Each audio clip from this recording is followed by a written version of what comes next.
ఒకసారి ఊహించుకోండి. మీరు చిన్నప్పటినుంచి ఒకే ఒక కల కన్నారు. ఆ కల కోసం ప్రాణం పెట్టారననుకుందాం. కరెక్ట్. తీరా ఫైనల్ స్టేజ్కి వెళ్ళాక జస్ట్ కేవలం ఒక్క అడుగు దూరంలో ఆ అవకాశం చేజారిపోతే అసలు ఎలా ఉంటుంది? అబ్బా, అది తట్టుకోవడం చాలా కష్టం కదా. బహుశా చాలామంది అక్కడే గివప్ ఇచ్చేస్తారు. ఖచ్చితంగా. సరిగ్గా ఇలాంటి పరిస్థితే ఒక యువకుడికి ఎదురైంది. డెహ్రాడూన్లో Indian air force pilot selections జరుగుతున్నాయి. ఓకే. మొత్తం 8 మందికి మాత్రమే అవకాశం ఉంది. కాని ఆ యువకుడి ర్యాంక్ 9. ఓ, జస్ట్ ఒక్క ర్యాంక్ తేడాతో. అవును. తన జీవిత ఆశయం ఫైటర్ పైలట్ అవ్వాలన్న కల అక్కడికక్కడే కుప్పకూలిపోయింది. సో తీవ్రమైన నిరాశతో అతడు ఋషికేశ్ వైపు నడుచుకుంటూ వెళ్లాడు. సాధారణంగా అయితే ఆ వైఫల్యం ఒక మనిషి కథకు ముగింపవ్వాలి కదా. అవును, మామూలుగా అయితే అక్కడితో కథ అయిపోతుంది. అని ఆ యువకుడు విమానాలు నడపలేకపోయాడు కాబట్టే ఆ తర్వాత కాలంలో ఏకంగా దేశరక్షణను శాసించే క్షిపణులను అంటే మిస్సైల్స్ను తయారు చేయగలిగాడు. ఆయనే మన మాజీ రాష్ట్రపతి doctor APJ Abdul Kalam. Wow, నిజంగా అదొక గూస్బాంబ్స్ తెప్పించే మూమెంట్ అసలు కదా.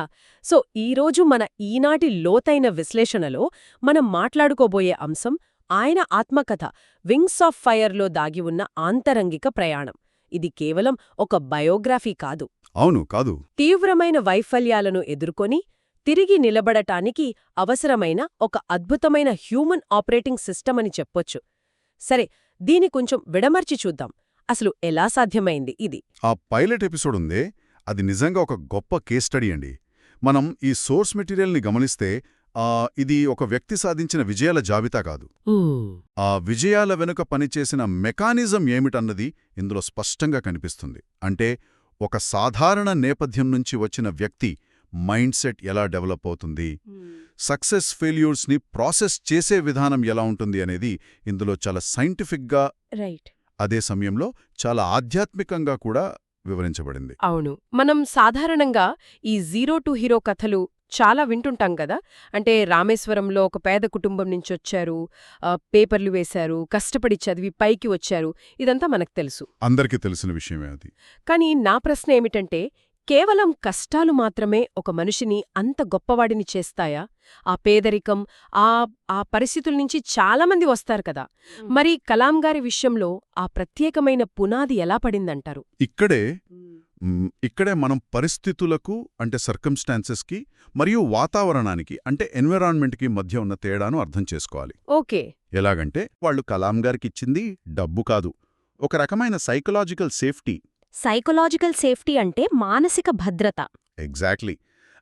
ఇంట్లో ప్రతిరోజు తమ కుటుంబ సభ్యుల కన్నా బయటివాళ్లే ఎక్కువగా భోజనం చేసేవారు అని ఆయన రాసుకున్నారు. అవునవును, నేను కూడా ఆ పాయింట్ చదివాను. సో ఇంట్లో వనరులు తక్కువే కావచ్చు, కానీ వాళ్ల ఆలోచనా విధానంలో ఒక అబండెన్స్ మైండ్ సెట్ ఉండేది. అబండెన్స్ మైండ్ సెట్ అంటే మన దగ్గర సమృద్ధిగా ఉంది అన్న భావన. అవునండి. భౌతికంగా పేదరికంలో ఉన్నా కూడా మానసికంగా వాళ్లెప్పుడూ లోటు ఫీల్ అవ్వలేదు. అది కలాం గారికి చాలా హెల్ప్ అయింది. ఇది చాలా ఆసక్తికరమైన పాయింట్. అంటే పిల్లలకి మనం ఏమిస్తున్నాం అన్నది కాదు, ఆ పరిస్థితులను ఎలా ఎదుర్కోవాలో మన ప్రవర్తన ద్వారా ఎలా చూపిస్తున్నామన్నదే వాళ్ల ఆపరేటింగ్ సిస్టమ్కి కోడింగ్ లాగా పనిచేస్తుందన్నమాట. ఖచ్చితంగా అదే. దీన్ని మనం ఒక పెద్ద కోణంలో చూస్తే ఆయన ఉదయం 4 గంటలకు లేచి మ్యాథ్స్ ట్యూషన్కి వెళ్లడం, ఆ తర్వాత రామేశ్వరం రైల్వే స్టేషన్లో దినమణి పేపర్లు బండిల్స్ క్యాచ్ పట్టుకొని ఊరంతా పంచడం, ఇదంతా తెలుసు. అవును, పేపర్లు వెయ్యడం. కానీ ఇది కేవలం డబ్బు కోసం చేసిన పని కాదు, అదొక కఠినమైన క్రమశిక్షణ. ఈ రొటీన్ ఆయనకొక విషయాన్ని నరనరాన జీర్ణమయ్యేలా చేసింది. అదేంటంటే, నా పరిస్థితులు నా కంట్రోల్లో లేకపోవచ్చు, కరెక్ట్, కానీ నా కష్టం, నా సమయం నా కంట్రోల్లోనే ఉన్నాయి. సైకాలజీలో దీన్నే ఇంటర్నల్ లోకస్ ఆఫ్ కంట్రోల్ అంటారు. Wow, internal locus of control వినడానికి చాలా బాగుంది. అవును, ఈ పునాదే ఆయన భవిష్యత్తుకి ఒక లాంచ్ ప్యాడ్లా మారింది. మనం ఎక్కడ్నుంచొచ్చామన్నది కాదు, ఎక్కడికి వెళ్ళాలి అని నిర్ణయించుకున్నామన్నదే ముఖ్యం. అబ్బా, భలే చెప్పారు. మనలో చాలామంది డబ్బు లేదని, పరిస్థితులు బాగోలేవని మన భవిష్యత్తును తక్కువ అంచనా వేసుకుంటాం కదా. దీన్ని చూస్తే నాకొక ఆలోచనొస్తుంది. ఒక చెట్టు పెరగాలంటే దానికి ఆకులు, కొమ్మలు ఎంత ఉన్నాయన్నది కాదు, అసలు దాని వేర్లు ఎంత బలంగా ఉన్నాయన్నది ముఖ్యం కదా. 100కి 100 పాళ్ళు నిజం. కలాం గారికి ఆ వేర్లు వాళ్ళ తల్లిదండ్రులు ఇచ్చిన విలువల రూపంలో దొరికాయి. సో ఇప్పుడు లాంచ్ ప్యాడ్ రెడీ అయ్యింది. కానీ అక్కడ్నుంచి ఎగరాలంటే ఒక పెద్ద కల కావాలి కదా. మన సోర్స్ మెటీరియల్లో ఈ కల అంటే డ్రీమ్ అనే దానికి ఒక డీప్ మీనింగ్ ఉంది. అవును, చాలా లోతైన అర్థముంది. కలాం గారు రామేశ్వరం సముద్రతీరంలో పక్షులను చూస్తూ ఎగరాలి అనుకున్నారు. సరే, కాని చుట్టూ ఇసుక, సముద్రం తప్ప ఏమీ లేని వాతావరణంలో ఆ కల కేవలం ఒక పగటి కలగా మిగిలిపోకుండా ఒక అబ్సెషన్లాగా ఎలా మారింది? ఒక ఆలోచన నిద్రపోనివ్వకుండా చేసినప్పుడే అది నిజమైన కల అని ఆయన పదే పదే చెప్పారు కదా. దానికి అర్థమిదే. కలను కేవలం ఒక కోరికలా వదిలేస్తే అది ఫ్యాంటసీ అవుతుంది. కరెక్ట్, ఫ్యాంటసీ అంతే. కానీ దానికి టెక్నికల్ స్కిల్, క్రమశిక్షణ తోడైతేనే అది రియాలిటీ అవుతుంది. సోర్స్ మెటీరియల్లో ఒక ఇన్సిడెంట్ ఉంది. ఆయనకి MIT అంటే మద్రాస్ ఇన్స్టిట్యూట్ ఆఫ్ టెక్నాలజీలో ఇంజనీరింగ్ సీట్ వచ్చినప్పుడు ఫీజు కట్టడానికి ఆయన దగ్గర డబ్బులు లేవు. అవును, అప్పట్లో ₹1000 ఎంతో కట్టాలి గదా. అవును, ఆ టైంలో అది చాలా పెద్ద మొత్తం. అప్పుడాయన సోదరి జోహ్రా తన బంగారు గాజులను తాకట్టు పెట్టి డబ్బులిచ్చింది. ఆ మూమెంట్ గురించి చదువుతున్నప్పుడు నిజంగా నాకు కన్నీళ్లొచ్చేయండి. ఆ గాజులు తాకట్టు పెట్టడం అనేది కేవలం ఆర్థిక సహాయం మాత్రమే కాదు, అదొక విపరీతమైన ఎమోషనల్ ప్రెషర్ కదా. ఖచ్చితంగా చాలా పెద్ద ప్రెషర్ అదే. అంటే నీ కల మీద నాకున్న నమ్మకంతో నా సర్వస్వం పణంగా పెడుతున్నాను, నువ్వు ఫెయిల్ అవ్వడానికి వీలులేదు అని చెప్పకనే చెప్పడం లాంటిదది. ఎగ్జాక్ట్లీ. ఆ ప్రెషర్ని ఆయన ఒక పాజిటివ్ ఫోర్స్గా ఎలా మార్చుకున్నారో ఇక్కడే మనకు అర్థమవుతుంది. ఆ గాజులు విడిపించే బాధ్యతే ఆయన కలను ఒక ఫోకస్డ్ మిషన్గా మార్చింది. Wow, focused mission. ఒక పగటి కలకి, ఒక నిజమైన లక్ష్యానికి మధ్య ఉన్న తేడా ఇదే. మనం కేవలం మనకోసం కలలు కంటే చిన్న అడ్డంకి రాగానే వదిలేస్తాం. కాని మన కల వెనుక మన వాళ్ల త్యాగాలు ఉన్నాయని తెలిసినప్పుడు ఆ కల మన వ్యక్తిగత ఈగోని దాటి ఒక ఆధ్యాత్మిక పిలుపుగా మారుతుంది. ఒక ఆధ్యాత్మిక పిలుపు, వ్యక్తిగత ఈగోని దాటడం. ఇక్కడే కథలో అసలు ట్విస్ట్ మొదలవుతుంది. అంటే ఎంత పెద్ద కల ఉన్నా, MIT లాంటి చోట చదివినా సరే, ప్రాక్టికల్ లైఫ్లోకి అంటే ఇస్రో లాంటి ఆర్గనైజేషన్స్లోకి వెళ్ళాక ఎవరూ ఒంటరిగా రాకెట్లు తయారు చేయలేరు కదా. లేదండి, అదసాధ్యం. ఒక టీం కావాలి. అంతకంటే ముఖ్యంగా ఒక మెంటర్ కావాలి. మెంటర్స్ గురించి మన సోర్స్ మెటీరియల్ ఏం చెబుతుందంటే వాళ్ళు మన సామర్థ్యానికి అద్దం పడతారు అని. దీన్నింకొంచెం డీకోడ్ చేద్దామా? తప్పకుండా. ఇక్కడ అత్యంత ఆశ్చర్యకరమైన విషయం ఏమిటంటే మెంటర్షిప్ మరియు లీడర్షిప్ గురించి కలాం గారి జీవితంలో ఒక అద్భుతమైన ఉదాహరణ ఉంది. అది 1979వ సంవత్సరం. ఓకే, SLV టైంలో కదా. ఆ టైంలో కంప్యూటర్ సిస్టమ్ ఏదో వాల్వ్ లీక్ అవుతోందని వార్నింగ్ ఇచ్చినా సరే, వార్నింగ్ ఇచ్చింది. తన టీం క్యాల్కులేషన్స్ మీద నమ్మకంతో కలాం గారు లాంచ్ బటన్ ప్రెస్ చేశారు. కాని ప్రయోగం విఫలమైంది. రాకెట్ వెళ్లి బంగాళాఖాతంలో పడిపోయింది. అబ్బా, అంటే కోట్లాది రూపాయల ప్రజల డబ్బు నీళ్లపాలైపోయింది. ఖచ్చితంగా ఆ రోజుల్లో మీడియా దీన్ని ఒక రేంజ్లో టార్గెట్ చేసుంటుంది కదా అసలు. ఇలాంటి సమయంలో ఏ ప్రాజెక్ట్ డైరెక్టర్కైనా అది కెరీర్ ఎండైపోయినట్లే లెక్క. ఖచ్చితంగా. మరుసటి రోజు ఉదయం ప్రెస్ కాన్ఫరెన్స్ ఉందనగా జర్నలిస్టులందరూ ప్రశ్నల వర్షం కురిపించడానికి, అసలు చీల్చి చెండాడటానికి సిద్ధంగా ఉన్నారు. అవును, సహజమే కదా అది. ఒక ప్రాజెక్ట్ డైరెక్టర్గా కలాం గారు ఆ ప్రెస్ని ఫేస్ చెయ్యాలి. కాని అప్పుడు ఇస్రో చైర్మన్గా ఉన్న ప్రొఫెసర్ సతీష్ ధావన్ గారు ఒక పని చేశారు. ఏం చేశారు? కలాం గారిని పక్కన కూంచోబెట్టి మైక్ తను తీసుకుని, ఈ ప్రయోగం విఫలమైనందుకు సంస్థ చైర్మన్గా నేను పూర్తి బాధ్యత వహిస్తున్నాను. నా టీం అద్భుతంగా పనిచేసింది.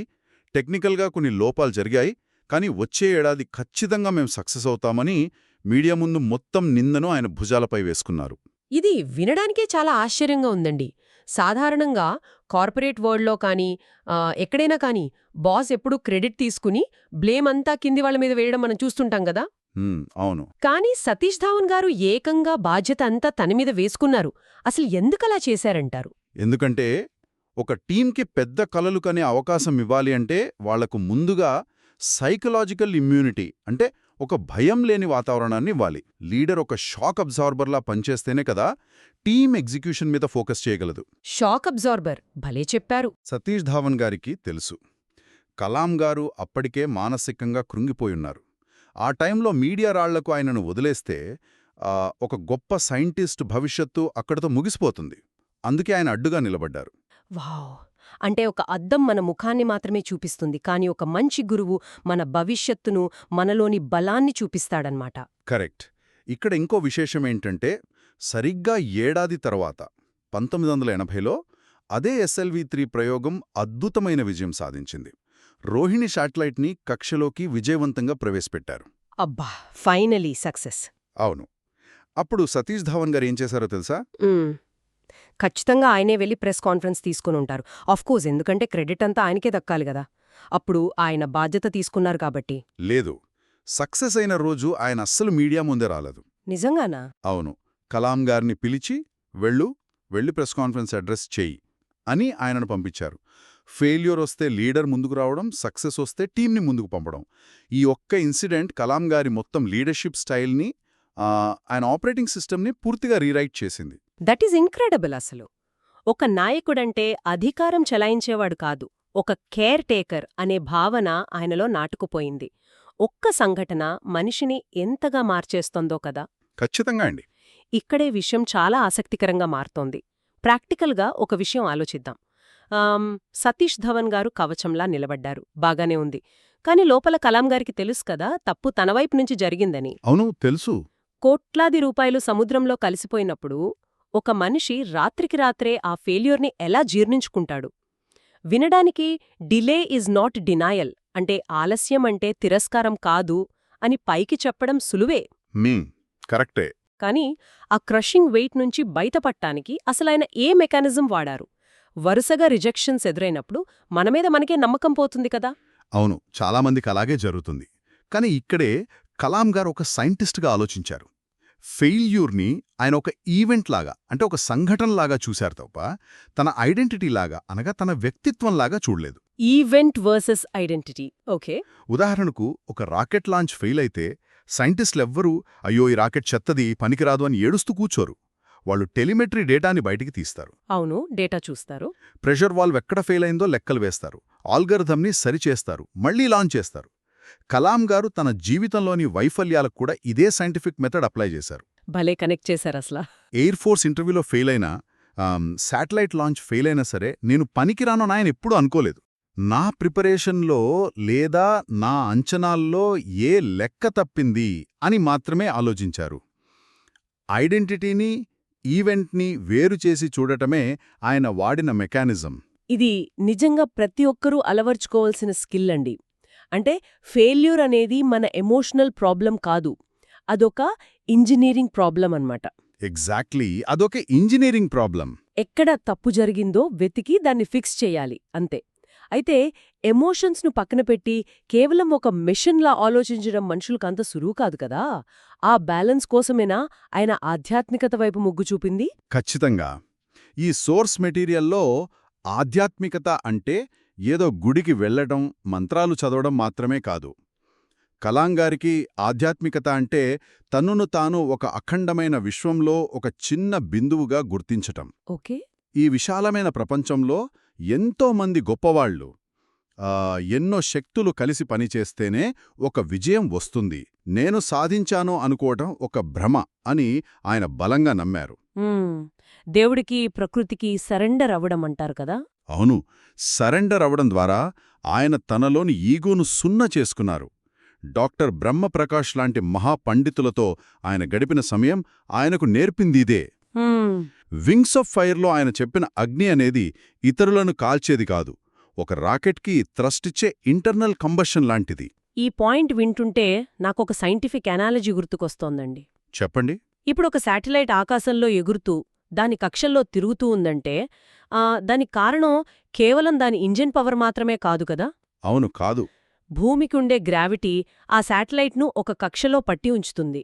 ఒకవేళ ఆ గ్రావిటీ లాంటి యాంకర్ లేకపోతే ఆ శాటిలైట్ శూన్యంలోకి ఎటో కొట్టుకుపోతుంది. వావ్, చాలా యాప్ట్ అనాలజీ ఇది. కలాం గారి జీవితంలో వినయం, ఆధ్యాత్మికత అనేవి ఈ గ్రావిటీ లాంటివేమో అనిపిస్తోంది. ఎంత పైకెదిగినా ఆ గ్రావిటీ ఆయనను నేలకు, మనుషులకు కనెక్ట్ అయ్యేలా ఒక కక్షలో ఉంచింది కదా. ఇది చాలా పర్ఫెక్ట్ అనాలజీ అండి. ఆ గ్రావిటీ వల్లే ఆయన రాష్ట్రపతి భవన్లో ఉన్నా సరే, లేదా ఒక చిన్న స్కూల్లో పిల్లలతో మాట్లాడుతున్నా సరే ఒకేలా ఉండగలిగారు. అవును. ఇక్కడే మనకు అసలైన ప్రశ్న ఎదురవుతోంది. ఆయన తన ప్రతిభను, ఆ ఎత్తును కేవలం తన వ్యక్తిగత ఎదుగుదల కోసమే వాడుకున్నారా? కాదు, ఆయనెప్పుడూ అలా చేయలేదు కదా. లేదు గదా. ఈ వింగ్స్ ఆఫ్ ఫైర్ బుక్ సారాంశమంతా దీని తిరుగుతుంది. దేవుడు మీకొక బహుమతి ఇస్తే అది ఒక తెలివితేటలు కావచ్చు, ఒక టాలెంట్ కావచ్చు, దాన్ని కేవలం మీ బ్యాంక్ బ్యాలెన్స్ పెంచుకోవడానికి వాడితే ఆ అగ్నికి అర్థం లేదు. ట్రూ. దాని వ్యవస్థ బాగు కోసం, చుట్టూ ఉన్నవాళ్ల కోసం ఎంతో కొంత తిరిగి ఇవ్వాలి. అంటే గివ్ బ్యాక్ అనేదే ఆయన కోర్ ఫిలాసఫీ. చాలా బావుంది. కాని ఇప్పుడు దీన్నంతటినీ ఒక సాధారణ శ్రోత జీవితానికి అప్లై చేసి చూద్దాం. ఓకే. బహుశా ఈనాటి మన లోతైన విశ్లేషణ వింటున్న వాళ్లల్లో ఒకరు వరుసగా ఇంటర్వ్యూలు ఫెయిలవుతూ ఉండొచ్చు. లేదా ఒక మధ్యవయస్కుడు తన కెరియర్లో గ్రోత్ లేక స్టక్కైపోయి ఉండొచ్చు. అవును, చాలామంది ఫేస్ చేసే ప్రాబ్లమే ఇది. సో వాళ్ళు రేపట్నించి ఈ కలాం గారి ఆపరేటింగ్ సిస్టమ్ని ప్రాక్టికల్గా తమ లైఫ్లో ఎలా ఇన్స్టాల్ చేసుకోవాలి? అంటే పెద్ద పెద్ద కలలు అనగానే కాస్త భయం వేస్తుంది కదా. ఆ భయం పోవాలంటే కలాం గారు వాడిన పద్ధతినే ఫాలో అవ్వాలండి. పెద్ద కలను చూసి భయపడటం మానేసి దాన్ని చిన్న చిన్న ఆల్గారిథమ్స్గా, ప్రాసెస్లుగా విడగొట్టాలి. ఓహో, అంటే డైలీ బేసిస్లో ఏం చేయాలో చూడాలి. అవును, రేపట్నించి ఒక్కసారిగా ప్రపంచాన్ని మార్చేయక్కర్లేదు. ఆయన సూచించినట్లు ప్రతిరోజు కొత్తగా ఏదైనా నేర్చుకుంటున్నారా? మీ ఫీల్డ్కి సంబంధించిన నాలెడ్జ్ని అప్గ్రేడ్ చేసుకుంటున్నారా? Basic steps. అలాగే ఎదుటివారితో ఇంటరాక్ట్ అయ్యేటప్పుడు వీళ్ల నుంచి నేను ఏం లాక్కోగలను అని కాకుండా ఈ పనిలో నా వంతుగా నేనేం కాంట్రిబ్యూట్ చేయగలను అని ఆలోచిస్తున్నారా? ఈ చిన్న మైండ్ సెట్ షిఫ్ట్ చాలు, మీ చుట్టూ ఉన్న వాతావరణం, మిమ్మల్ని చూసే విధానం మొత్తం మారిపోతుంది. వాట్ కెన్ ఐ గివ్ అనేది చాలా పవర్ఫుల్ మైండ్ సెట్. అవును, వైఫల్యం వస్తే అది మీ ఐడెంటిటీ కాదు, మీ ప్రాసెస్లో ఒక బగ్ అనుకోండి. దాన్ని ఫిక్స్ చేసి మళ్ళీ మొదలుపెట్టండి. ఎక్సలెంట్ అండి.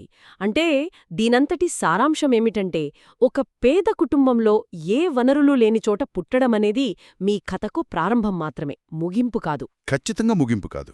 వైఫల్యాలు వచ్చినప్పుడు ఎమోషనల్గా కుప్పకూలిపోకుండా సైంటిఫిక్గా ఆలోచించి తప్పును సరిదిద్దుకోవాలి. లీడర్గా ఉన్నప్పుడు బాధ్యత తీసుకోవాలి. సక్సెస్ వస్తే టీంకి క్రెడిట్ ఇవ్వాలి. అవును. వినయం అనే గ్రావిటీని ఎప్పుడూ కోల్పోకూడదు. ఈ కలాం గారి మోడల్ అనేది కేవలం ఒక మోటివేషనల్ స్పీచ్ లాంటిది కాదు, కష్టాలను ఎలా వడబోయాలి అని నేర్పే ఒక ఫిల్టర్ లాంటిది. అవును, ఆ ఫిల్టర్ ద్వారా చూసినప్పుడే మనకు కష్టాలు అడ్డంకులుగా కాకుండా మనల్ని షేప్ చేసే టూల్స్గా కనిపిస్తాయి. సో మనం ఈరోజు కలాం గారి వింగ్స్ ఆఫ్ ఫైర్ గురించి, ఆయన పడ్డ కష్టాల గురించి, రెక్కలు విప్పుకుని ఆకాశాన్ని ఎలా తాకాలి అనే దాని గురించి ఎంతో లోతుగా మాట్లాడుకున్నాం కదా. ఇదంతా ఎవరికి వారు తమ కలను నెరవేర్చుకోవడానికి కావలసిన ఒక ఇంధనం అని నేననుకుంటున్నాను. నిజమేనండి, ఏ మనిషికైనా ఆ అంతర్గత జ్వాల అలా రగులుతూ ఉండడం చాలా అవసరం. అయితే ఇదంతా విన్న తర్వాత నాకొక లోతైన ప్రశ్న మదిలో మెదులుతోంది. మీరందరూ కూడా ఒక్కసారి మీకు మీరీ ప్రశ్న వేసుకోండి. మనలో రగులుతున్న ఆ అగ్నితో, ఆ స్ఫూర్తితో కేవలం మనం మాత్రమే ఆకాశంలోకి ఎగిరితే సరిపోతుందా?